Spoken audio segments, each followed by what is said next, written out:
When all God's children get together,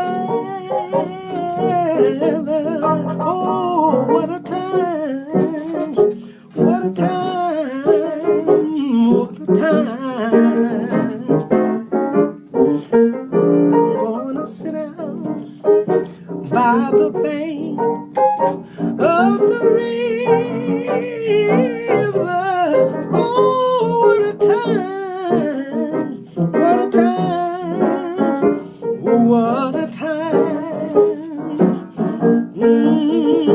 All crying will soon be over. What a time, what a time, oh, what a time, what a time, what a time. We're gonna sit down by the bank of the river. Oh, what a time, what a time, what a time. Oh, dying will soon be over. Oh, what a time, what a time, what a time. We're gonna sit down by the bank of the river.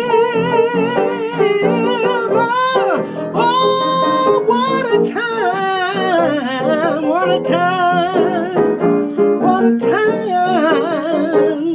Oh, when all God's children, they get together. Ooh, what a time, what a time. Lord, Lord, what a time, what a time, what a time.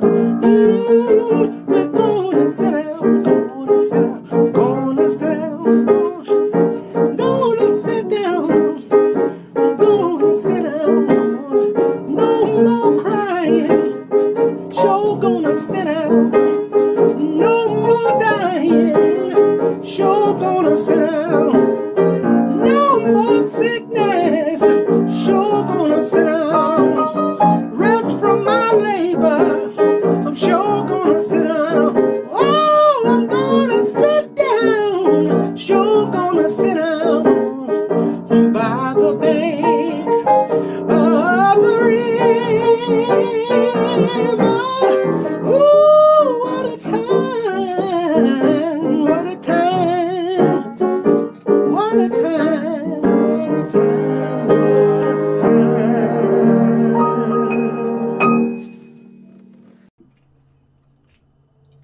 Greetings, family. Welcome to this week's Midweek Motivation segment. I am Dr. A.C. Jordan Sr., proud pastor, Community Baptist Church in El Paso, Texas. Now that we are emerging from the deepest and the darkest days of winter, it is nearly impossible not to feel the possibilities inherent in the turning of the spring season. Nothing matches the rising energy of spring, both in nature and also within ourselves. For those who have difficulty surviving the deep winter, this is a time of renewal, rejoicing, and of celebration.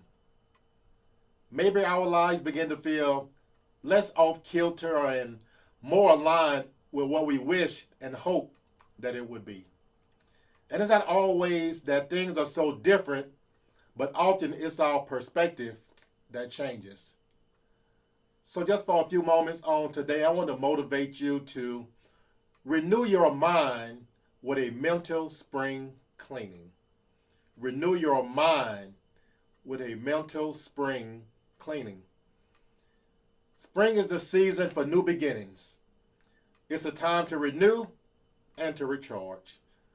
But more importantly, just as we do a regular spring cleaning of our home to declutter our personal space, we should also be focused on a spring cleanup of our mind as well. For after all, it is our mental thoughts that create our life's destiny. Decluttering our mind. What a fabulous idea it is. Begin to rid yourself of any negative thoughts and behaviors you have harbored from the past in order to live a fulfilling life right now. Let's use a seed we plant in the earth as an analogy. With enough nurturing and care, that seed will bloom into a beautiful plant or flower.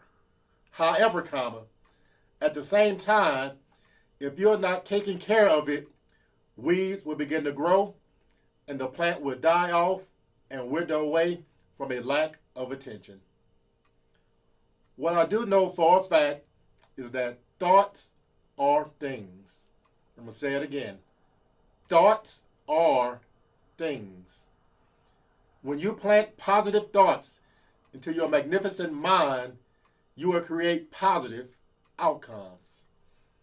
Similar to a seed planted in the earth that has a set pattern destined by nature to grow into fruition, we also have the ability to materialize into any self-image we want through concentrated effort.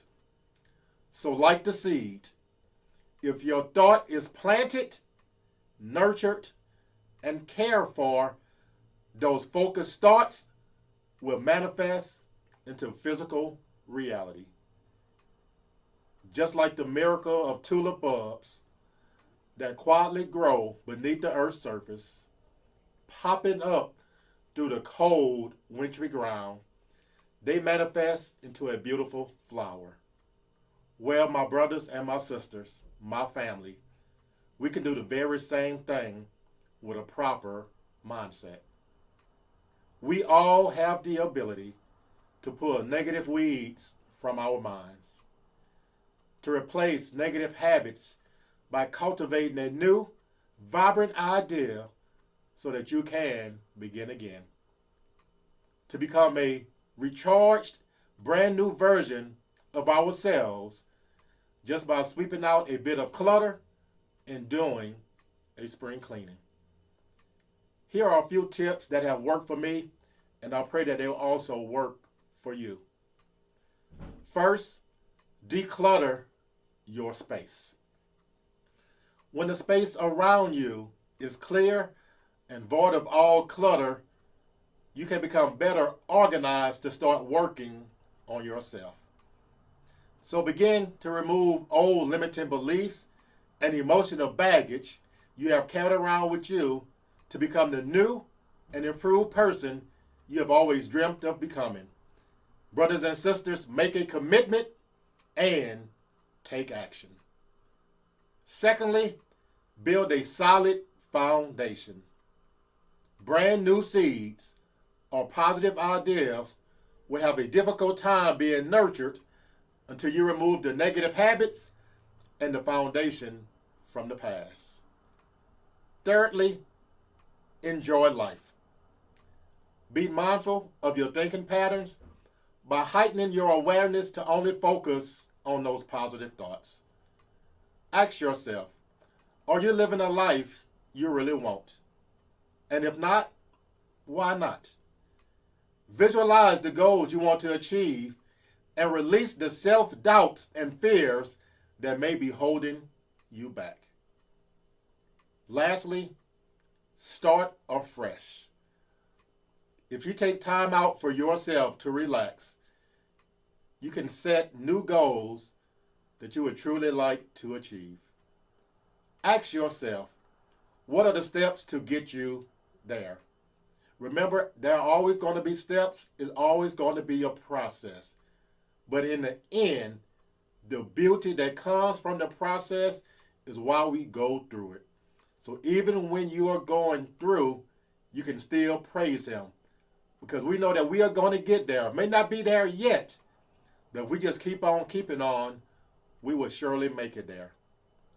Write your thoughts and goals down, repeating them often.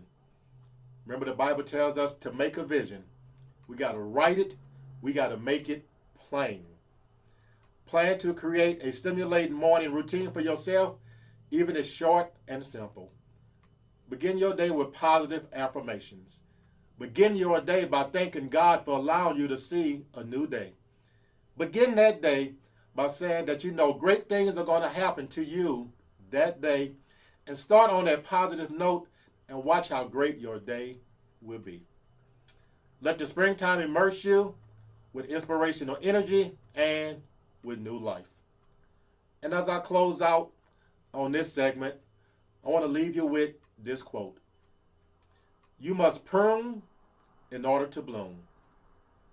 If the dead weight is not pruned and removed, it compromises the quality, performance, and the output of the vine. When you prune what's not working in your life, you make the space and the place for renewal to happen and for new growth to spring forth. So my brothers and my sisters, let's do a spring cleanup of not just our homes, but also of our minds. I pray that you are blessed, you are inspired, and you are encouraged. See you next week. So you see now.